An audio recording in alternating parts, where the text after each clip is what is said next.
Hello, Merry Holiday. Merry XMass. I don't traditionally celebrate Christmas. Last time I did in any fashion that was remotely like that was when I was married. So I'd say Christmas of 2014 was my last Christmas. And I haven't really missed it. But, as I've said many times, and this is not to elicit sympathy or get the violins playing, I am alone in the world. It's me and that cat over there who may or may not make a cameo. And that's all good. Um, I have some dear friends, a very few. Here he is, star of the show, but he's too far down to see. Um, so this year, uh, you've heard of White Christmas and Blue Christmas. It's going to be a Blue Christmas without you.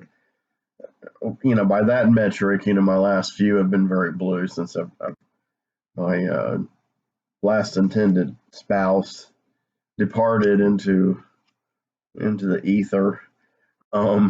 See my video in Nexia Incarnata.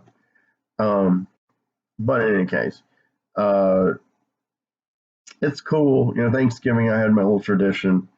I was watching Nashville, and I tried to append Magnolia to it, but the day after, the day Thanksgiving hit, I was so exhausted I couldn't do the live stream. And the people who helped me with the live stream, I really appreciate you, and it means a lot. I really advertise the event, and I know my channel's small, and I know most of the people I talk to are incredibly busy, and they're doing their own projects, and they have their own families. I appreciate the few that tried to check in, tried to help me out. I got a little more support with the Dawn of the Dead live stream that I did for the Nashville one, which makes sense, I think. Um, I'm not going to do a live stream for Christmas. Maybe next Christmas. Maybe by then I'll have more, footing in this, world. But anyway, so Blu Santa, Blu Santa has begun it's like Blue MAGA. Blu Santa has begun gracing me with gifts. So the first one came today. And so you could call this a act of patronage of sorts. You could call it a Christmas gift.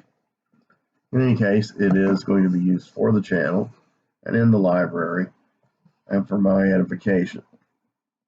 And hopefully for y'all's, because I'm going to share with you. Well, today I'm going to share with you what it is. Later on, I might share with you more details about what it contains. Content. So, before I skewer myself to death, let me do this. So yes, this is yet another unboxing video. Now the other gifts that I foresee Blu Santa dropping through the hole in my walk-in closet from the attic. I really do have one. Long story. I don't have the money to repair it. So anyway, I'm thinking that's where Santa's trying to hit the gifts, but unfortunately someone puts them outside, like an elf or something, maybe the spirit of Ronnie Dio. So I've been working 9 hours. I'm exhausted at retail. And I have a really bad head cold, and I'm just flying on all kinds of weird medications. So please forgive me. But anyway, what I was trying and failing to say is my next few may not be box sets, maybe individual items.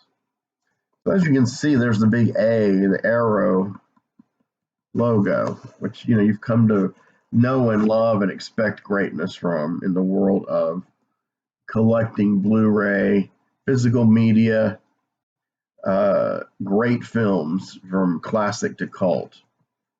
They are just about the greatest on the market. I mean, Criterion is brilliant. Severin is a little behind, but they're becoming more and more brilliant. And then there's a few boutique labels that are pretty damn cool. But Arrow has kind of taken the world by storm, so to speak, in my opinion. This is a set that, as I understand it, was found incredibly inexpensively. A set that usually costs between $70 and $100. It went out of print for a short time, even. I'm not going to say how much I was told this cost. It was a lot less than 70. About half less than 70. It's a one of a lifetime, and it's brand new. It's unopened shrink wrap. So let's get down to it, man. I think this will really illuminate my library and my knowledge about films. Check it out, man. Solid Metal Nightmares, the films of Shinya Tsukamoto. I mean, just that alone, it's so powerful. All right, now you're like, I can't read those little tiny things. What's it say here? I don't know if the resolution's good enough. I don't know. Oh, because they're you know why? Because they're backwards. They're backwards on here. All right, the mirror effect. Here's what the films that the spine lets you know are inside of this set. Tetsuo the Iron Man, Tetsuo 2 Body Hammer, The Adventure of Denshu Kozu, Tokyo Fist, Bullet Ballet, A Snake of June, that's my favorite, Vital, what's the next one called? Haze, Kotoko, and Killing. So that's why how many movies?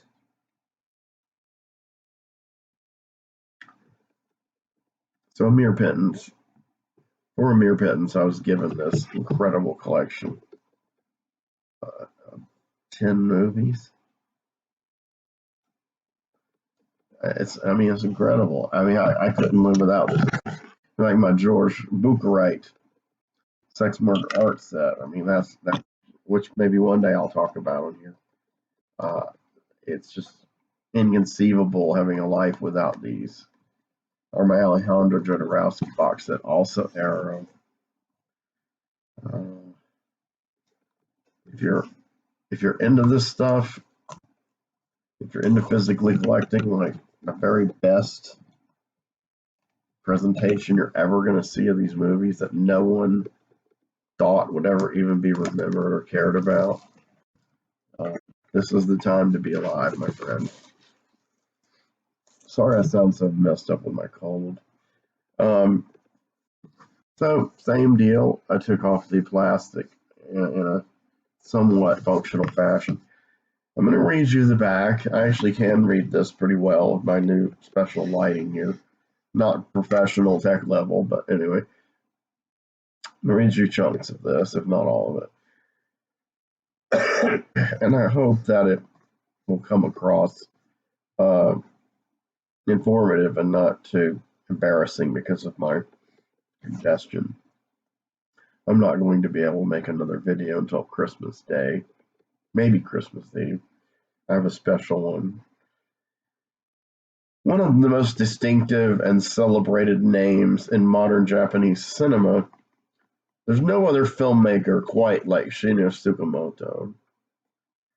Since his early days as a teenager making Super 8 shorts, he has remained steadfastly independent, garnering widespread acclaim while honing his own unique and instantly recognizable aesthetic on the margins of the industry, frequently exploring themes of urban alienation, physical transformation, and psychosexual obsession. His films cross genre boundaries, defying the straightforward classification. This collection gathers together 8 feature-length films and 2 shorts from Tsukamoto's diverse filmography. including his most recent offering, his samurai drama, Killing, which I really don't know much about. This journey into the surreal begins with Tsukamoto's 1989 cyberpunk classic Tetsuo the Iron Man and its companion piece 1992's Tetsuo 2 Body Armor. Two distinct but thematically interlinked tales of weird science and transformational body horror. Up next is 1986's Tokyo Fist, a tale of brutal violence, fraternal jealousy, and forbidden love. And 1998's Bullet Ballet, which sees Tsukamoto continuing to capture Tokyo's ultra-violent underbelly as a man desperately seeks answers to his girlfriend's brutal suicide. Ooh, that sounds good.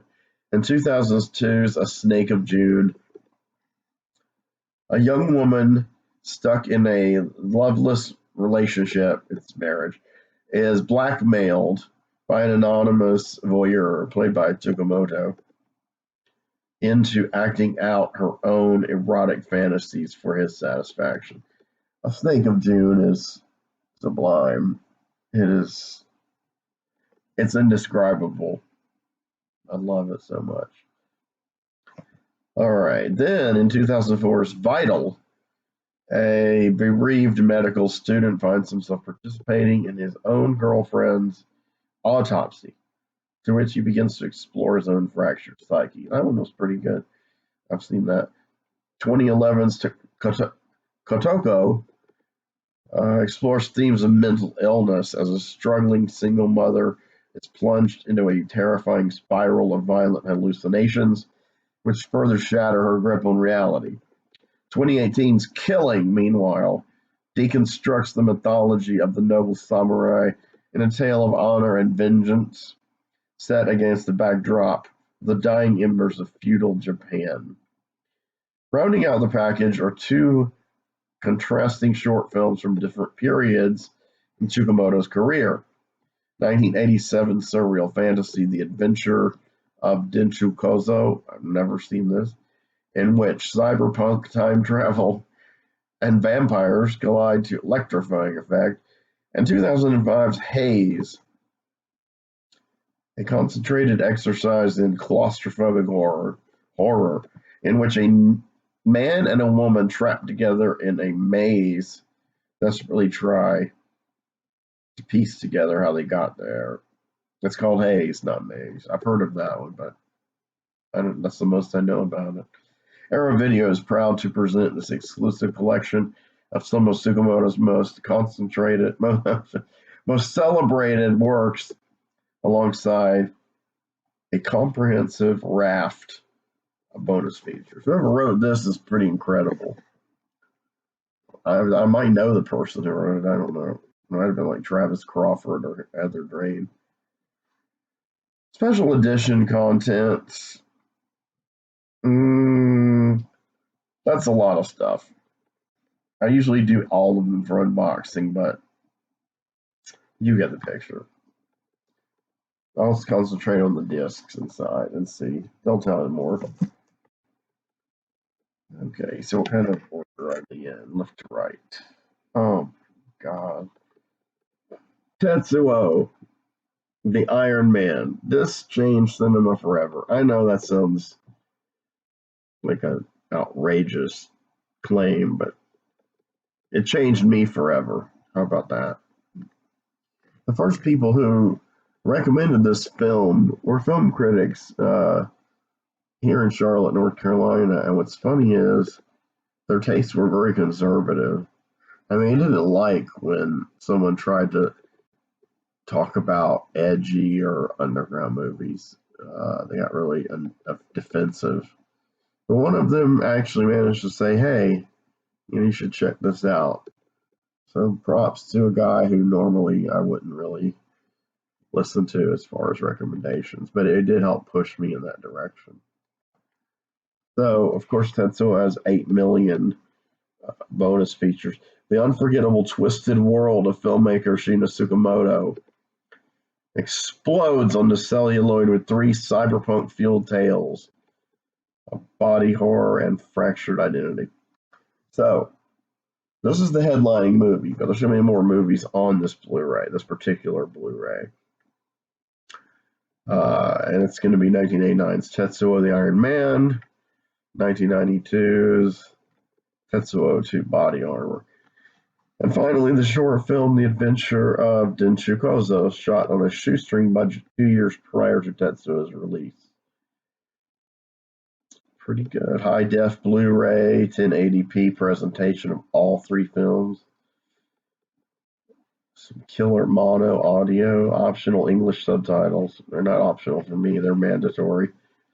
Audio commentaries by Tom Mess, Japanese cinema expert on all films. I like his work. An assault on the senses, a visual essay on the films and style of Shinya Tsukamoto by Japanese cinema expert Jasper Sharp. I don't know him. 2 archival interviews with Shinya Tsukamoto covering all 3 films. The original trailers, UK trailers, image galleries, reversible sleeve featuring newly commissioned artwork. So what's the... Let me check this out, man. Oh my goodness. So this is Tetsuo, right? So this is Body Hammer. I bought Body Hammer, a bootleg at a comic book convention, Heroes Con in 1996. It was a trip. I really liked it. I'd already seen Tetsuo. You could actually rent Tetsuo. Not many places. There was like 2 cockbusters that had it, and none of the mom and pop stores had it. So let's move on. This package is headlined by Tokyo Fest, a film by Shinya Tsukamoto, not to be sold separately. So you better not put this up on eBay by itself. And I won't. One-of-a-kind filmmaker Shinya Tsukamoto presents 2 action-fueled tales of raging egos and masculinity in crisis, set against the harsh, unforgiving backdrop of Tokyo's concrete jungle. So there's Tokyo Fest from 1995, and then 1998 Bullet Ballet. So I think Bullet Ballet was his dive into the heroic bloodshed, shoot 'em up kind of stuff that John Woo was doing, and then it crossed over kind of to Japan, and it's always popular, gory Yakuza films, and it's shot in black and white, Bullet Ballet. I've heard it's one of his best movies, and I have never seen it. Listen to this. Shot in stark black and white and told largely without dialogue, Bullet Ballet immerses the viewer in the lightless depths of human suffering. So this one has the same kind of technical specs. Audio commentaries by Tom Mess. More archival interviews. A music video, a music performance. All kinds of weird stuff. Another reversible cover. Let's see. I know I wonder if the same guy did both new artworks. Because there's Bullet Ballet. You see that? And there, my friends, is Tokyo Fest. Okay. This is amazing. Oh, my love, I sold my DVD. A Snake of June. I would say this of all his movies that I've seen, you just absolutely must see. There are probably a lot of haters who are like, fuck Snake in June, man. All right, this also has Vital in it. It has more of the reversible art. Let's look at the Vital art. Pretty cool. There's not much to it. Vital is a strange film. It is very strange. And I don't mean that in a bad way.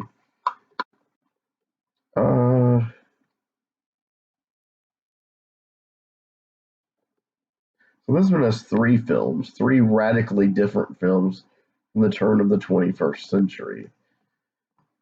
So we've got 2002 psychosexual drama A Snake of June. A young woman named Rinko, played by Asuka Kurosawa, endures a passionless marriage to Shigohiko, that's the only name, played by Yuji Kotani, a physically unattractive, hygiene-obsessed workaholic. When Rinki receives a series of compromising sexually explicit photographs of herself from an anonymous voyeur played by Tsukamoto himself, um, she is forced to submit to this blackmailer's every demand, acting out her own erotic fantasies for his satisfaction. And that has a lot of layers. Um, I don't know what you'd call it, an erotic thriller, a drama, about, marriage, sexual problems, a stalker thriller. It's not horror. It's not science fiction. It could easily happen. It probably has happened. Uh, the way it's shot and the performances, especially by Asuka, are just, it's amazing. Also included on this list are other movies. No, I'm just kidding. Then in 2004's Vital, we go into medical student Hiroshi, played by Tadanobu Asano. Thor, they credit. Asano has played in a ton of fucked up movies. He played Kakihara in Ichi the Killer. That's iconic. He played in two of the most fucked up movies I've ever seen, Funky Forest and Survive Style 5 Plus. And yes, he was in the MCU. He played Hogun the Grim in 3 Thor movies. And then he died, which sucks. But he died last. He died last. That was incredible casting. Yeah, this is intense. Vital. He awakens after surviving a car crash, suffering from amnesia. Taking up his studies, he finds himself participating in the autopsy of a young woman who seems inexplicably familiar. Before long, he realizes the woman is his beloved girlfriend Yoko, killed in the same accident that shattered his memory. And this is a wild film, like psychologically wild. Also included is Haze, Tsukamoto's ultra-low budget tale of a man, Tsukamoto himself, trapped in a cramped concrete maze under mysterious circumstances. Originally commissioned by South Korea's Jeonju International Film Festival, its 2005 program of digitally photographed short films, the running time of 24 minutes. Haze is presented here in an expanded full-length 49-minute. So you've got all the technical specs. You've got a great featurette. I hope it's great. Shooting a Snake in June, making a Vital, world premiere of Vital, special effects of Vital. Come on, man, you guys gotta get this. Seriously. All right, so here we go. Kotoko. And the back, if you can see it. And once again, we have the reversible artwork with Killing on the back, which is his most recent film out of this set. Killing. Nice painting of a samurai. And that's what they do. Killing. So, Kotoko is one I don't remember much about. I haven't seen it. As the 21st century entered its second decade, Tsukamoto continued to subvert expectations, embracing digital filmmaking techniques and finding new avenues to explore his recurring themes of alienation and bodily violence. 2011's Kotoku, a collaboration between Tsukamoto and Japanese pop sensation Coco, A Bride for Rip Van Winkle, so that was the movie she was in. Is that Coco? You guys know? Who co-writes and stars, in addition to providing music and art direction. Tells the story of a young mother, the eponymous Kotoko, tormented by violent hallucinations and bouts of self-harm. Oh, this sounds great. When her baby son is taken from her by child services, Kotoko enters into a relationship with a celebrated novelist, played by Tsukamoto, using his body as a canvas on which to enact her violent fantasies, all the while spiraling further and further into psychotic madness. That's the most I've ever read about that plot. Then in 2018's Killing, the filmmaker deconstructs the mythology of the noble samurai. We already talked about that. So this edition has, your usual technical specs. Tom Miss is still talking on the audio commentaries. Japanese cinema's provocateur extraordinary, career-spanning interview with Tsukamoto. More archival stuff, more trailers, showed you the alternate artwork. If you're not convinced by now, I don't know what to tell you. I do not work for Arrow. I'm not hyping Arrow just cause. I'm not related to Tsukamoto. I'm just saying, man, I've wanted this so bad for the 2 years it's been out. And when Amazon raised the price, like double, it just about killed me. And then I ran out of money anyway, and then it went out of print. And I was like, oh, well. Then it came back in print, and it's kind of expensive. But a few people managed to stockpile some copies, probably of the second run, and because probably is not the first run. And they have been gracious enough to sell them at a very low price with free shipping and everything. And Blu Santa has been kind enough to swoop in and scoop one up for me. I'm sorry I messed up tonight. I'm really by cold and everything, and I have to go back in the morning. But I missed you guys. Have you missed me? I dare not ask. This is a Blu review episode, just FYI. I have a special one for Christmas, and all the other stuff I hyped is coming up. Now, on my community page, I will show like teases of things I'm doing. So I did one yesterday. I want to see if anyone looks at it, maybe they'll recognize the two images that I put on there, and also, of course, advertise the new video links. Gained a few new subscribers this week.